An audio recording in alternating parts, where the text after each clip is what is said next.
चुके हैं SPN9 news के साथ और मैं हूं आपके साथ नेहा। कांग्रेस के वरिष्ठ नेता गुलाम नबी आजाद ने प्रधानमंत्री नरेंद्र मोदी द्वारा 3 कृषि कानूनों को वापस लेने का स्वागत किया है। इसी के साथ उन्होंने यह बात भी कही कि अगर सरकार इन कृषि कानूनों को पहले ही वापस ले लेती तो सैकड़ों किसान की जान बचाई जा सकती थी। आजाद ने कहा कि भविष्य में लोगों के हितों के खिलाफ कानून बनाने पर भी सरकार सोचेगी। जम्मू में अपने निवास स्थान पर पत्रकारों से बातचीत करते हुए आजाद ने कहा कि जब केंद्र सरकार ने 3 कृषि कानून बनाए थे तो संसद में इस पर हुई चर्चा के दौरान सभी ने इन्हें पारित न करने को कहा था, लेकिन सरकार अपनी जीत पर अड़ी रही। आजाद ने कहा कि हम जिन लोगों के लिए कानून बनाते हैं, अगर उन्हें ही कानून पसंद नहीं तो ऐसे कानूनों का क्या ही फायदा।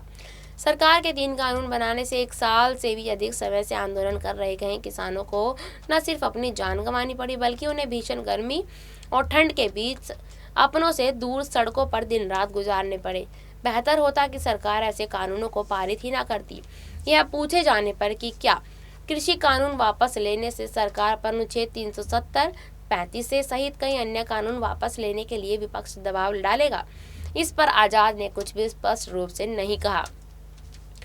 उन्होंने कहा कि फिलहाल हम कृषि कानूनों पर ही बात कर रहे हैं। उन्होंने कहा कि सरकार ने विधानसभा चुनाव को देखते हुए ही कृषि कानून वापस लिए हैं।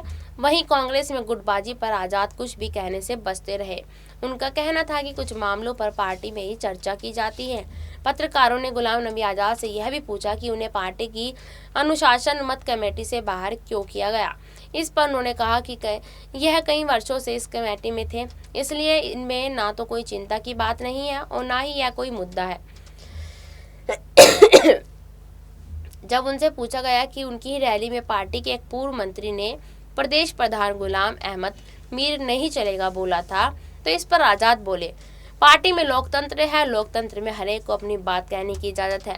जम्मू कश्मीर की राजनीति में काफी सक्रियता दिखा रहे आजाद से जब कहा गया कि क्या लोग उनको मुख्यमंत्री के पद पर देखना चाहते हैं, तो इस पर वह बोले कि लोगों के बारे में तो कुछ कह नहीं सकता मैं, परंतु वह करीब 2 सालों से जम्मू कश्मीर नहीं आ पाए। कोरोना के कारण हालत खराब थे। इससे पहले अनुच्छेद 370 समाप्त होने के बाद कुछ पाबंदियां लगाई गई थी, जिसकी वजह से वह जम्मू कश्मीर के दौरे पर जा नहीं सके। ऐसी और खबरों के लिए बने रहे SPN9 न्यूज के साथ। धन्यवाद।